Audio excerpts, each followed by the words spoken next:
The experts equate human trafficking to modern slavery, extensive work and no pay. So how do you help those who have been through some of the toughest experiences possible? Our Kayla Gaskins met with the founders of a local nonprofit called Survivor Ventures, and they've pioneered an approach to helping victims in Hampton Roads. The founders of Survivor Ventures say there's no proven standard model on how to help people who suffered from this particular type of victimization. So they created a plan specific to human trafficking.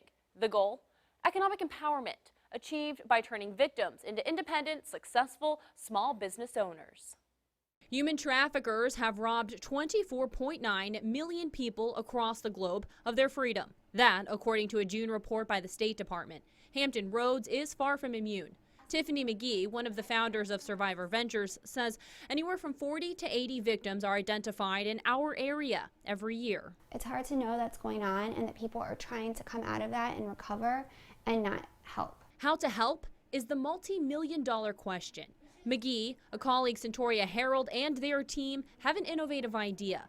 They plan on turning these survivors into entrepreneurs. Sometimes they're extremely overwhelmed, but many of them, they're excited because we are the first people who they've ever encountered who are willing to invest in them, invest in their lives, invest in their future, to give them the opportunity to see themselves in a different light. The 2-year program starts with giving participants and their children a safe place to call home, an apartment in a safe area, furnished by community donations.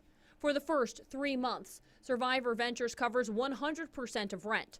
After 3 months, they cover 75% and so on, until the participant can cover the cost on their own.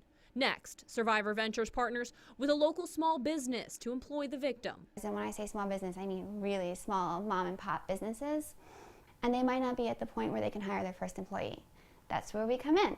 We provide the employee, we provide the wages, helping the small business owner get to a point in their business development where they can organically hire their first employee. While employed, participants will gain the experience and knowledge to one day start their own venture, which for many can be the best, if not only, option for survivors in Virginia. We're one of the last states in the nation to have any kind of expungement or sealing for criminal records for victims of human trafficking, meaning almost all of our participants have extensive criminal backgrounds. Even if they were forced to commit crimes like solicitation, the criminal history will haunt victims, making it extremely difficult to rent an apartment or get a job.